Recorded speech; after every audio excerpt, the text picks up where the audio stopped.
For 4,500 years, one question has haunted historians, archaeologists, and engineers alike.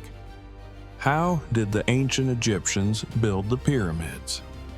We've heard theories about ramps, pulleys, alien intervention, and massive slave labor.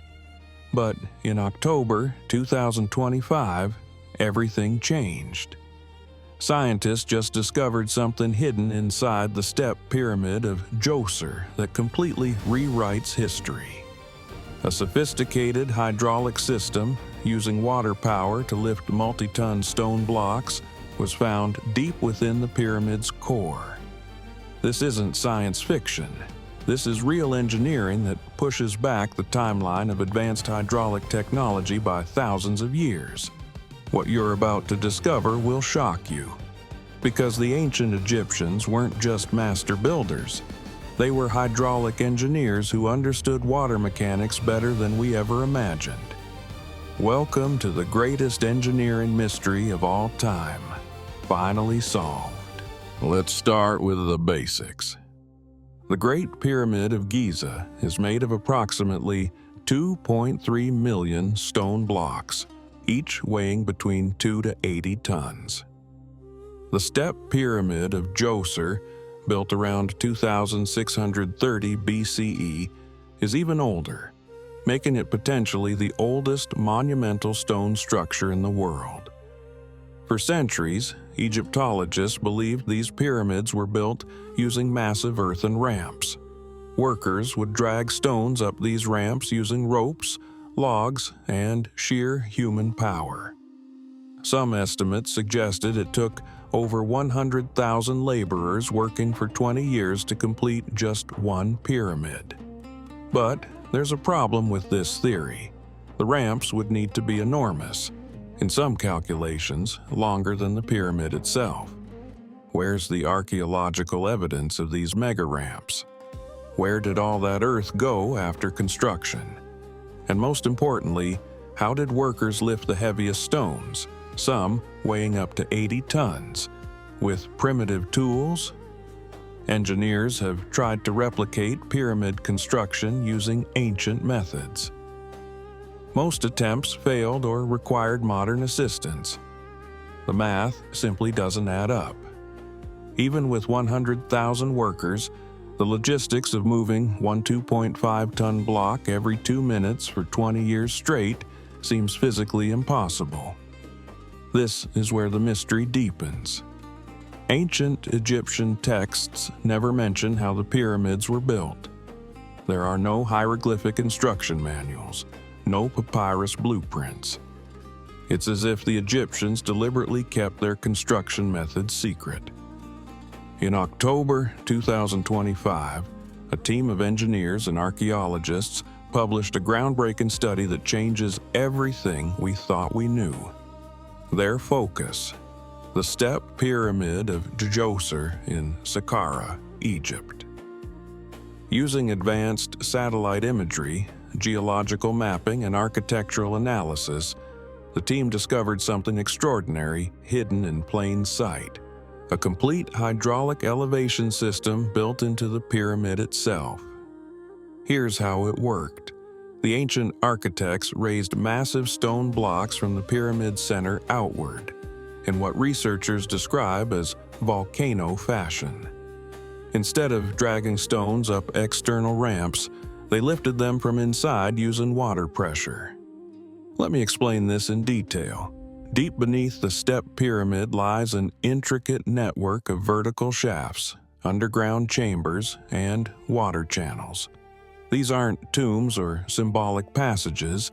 They're functional components of a sophisticated hydraulic lift system. The process was ingenious. Workers would place a heavy stone block on top of a floating wooden platform, essentially an ancient raft. This platform would sit at the bottom of a vertical shaft inside the pyramid. Then they would slowly fill the shaft with water.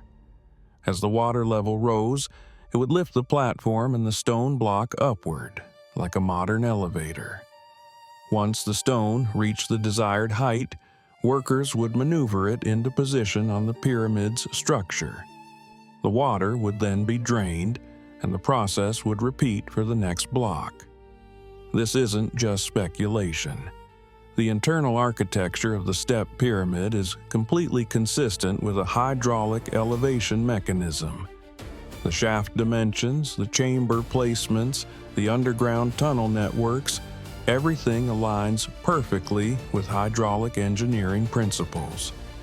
But where did all this water come from? That's where the discovery gets even more fascinating. The researchers discovered that the entire Saqqara Plateau was engineered as a massive water management complex. Let me paint the picture for you. First, there's the Gisr el-Mudir enclosure, a mysterious rectangular structure made of limestone, measuring 650 meters by 350 meters.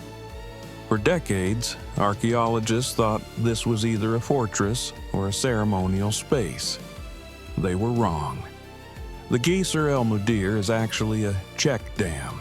Its purpose was to trap sediment and water flowing from the Nile tributaries. By examining the topography beyond this dam, scientists found evidence of a temporary lake that existed west of the Djoser complex during construction. This temporary lake would have been fed by branches of the Nile River during flood season.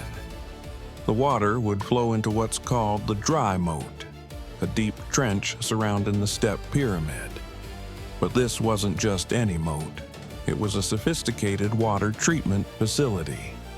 In the southern section of the dry moat, researchers found a monumental linear rock-cut structure with successive deep compartments.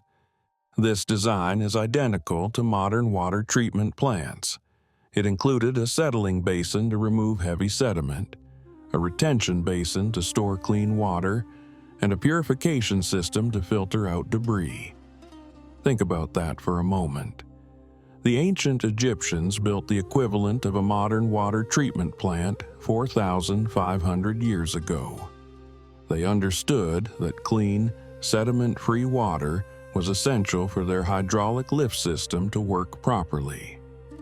The Gisr el-Mudir and the dry moat worked together as a unified hydraulic system.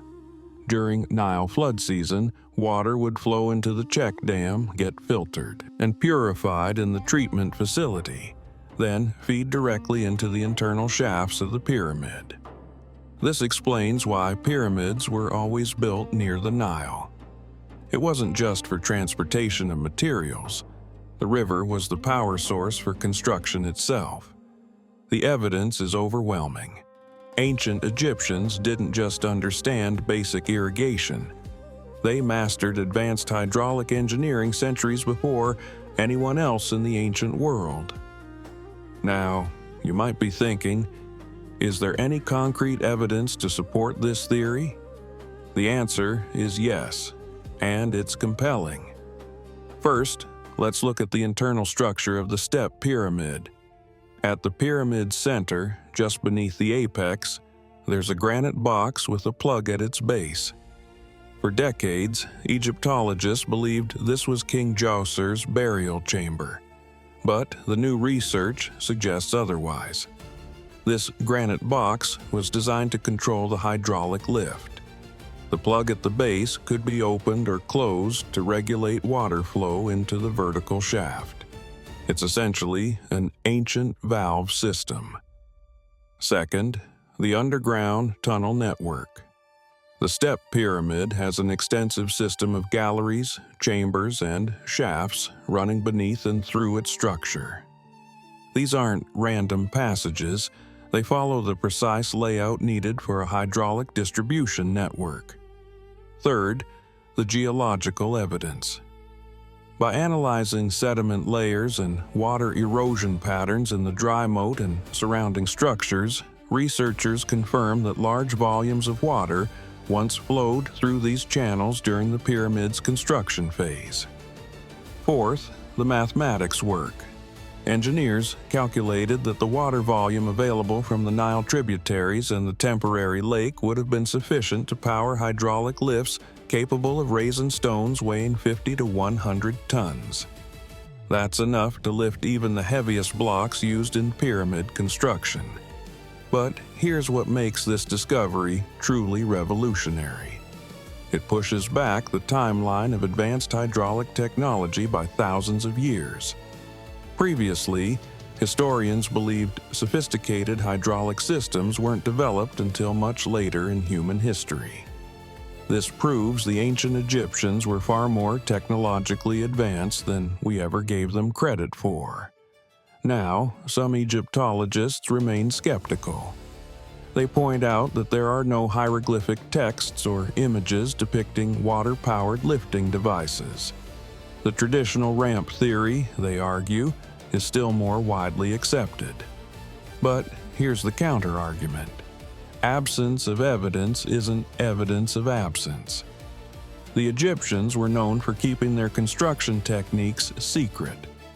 Pyramid building was sacred knowledge, restricted to elite architects and engineers. Why would they document their methods in public texts? Moreover, we know the ancient Egyptians were masters of hydraulics. They built extensive irrigation canals, developed sophisticated farming techniques, and used barges to transport massive stones across the Nile. Using water power for construction is a logical extension of their existing knowledge. The real question isn't whether they could have done it, it's whether other pyramids used the same method. This discovery opens up an entirely new line of investigation. If the step pyramid of Djoser used hydraulic lifts, what about the other pyramids? The Great Pyramid of Khufu has internal shafts and chambers that have puzzled researchers for centuries. Could these also be remnants of a hydraulic system? The Pyramid of Khafra contains underground passages that connect to the Nile. Were these water channels for construction? Researchers believe that investigating the internal shafts of later pyramids could reveal similar hydraulic mechanisms. A moderately sized hydraulic lift can raise between 50 to 100 tons, more than enough to lift the largest monoliths found in pyramid construction. This could finally explain one of the greatest mysteries: how workers lifted the massive granite blocks in the king's chamber of the Great Pyramid, some weighing 80 tons, to a height of 40 meters above ground level. No ramp system could accomplish that efficiently. But a hydraulic lift? Absolutely. Future excavations will focus on mapping underground water channels, analyzing sediment deposits, and using ground-penetrating radar to reveal hidden hydraulic infrastructure. We may be on the verge of rewriting ancient Egyptian history entirely. So, what does this all mean? For 4,500 years, we've looked at the pyramids as monuments built through brute force and slave labor. But the truth is far more impressive. The ancient Egyptians were sophisticated engineers who understood water mechanics, hydraulic pressure, and large-scale construction planning at a level we never imagined. They didn't rely on primitive methods, they innovated solutions that rival modern engineering. The hydraulic system discovery proves that ancient civilizations were far more advanced than mainstream history has taught us. It challenges us to look at other ancient structures with fresh eyes. What other technologies have we missed? What other secrets are hidden in plain sight? The pyramids were never just tombs. They were engineering marvels, testaments to human ingenuity, innovation, and the power of water. The next time you see an image of the pyramids, don't think about slaves dragging stones. Think about ancient engineers harnessing the power of the Nile, using hydraulic lifts to raise massive blocks through the heart of a volcano-shaped structure. The mystery of how the pyramids were built isn't fully solved, but we're closer than ever before. And the answer isn't in the stars or from alien visitors. It's in the water flowing beneath our feet. What do you think? Does this hydraulic theory finally solve the pyramid mystery, or are there still pieces of the puzzle missing? Let me know in the comments below. And if you want to dive deeper into ancient mysteries, subscribe to this channel because we're just getting started.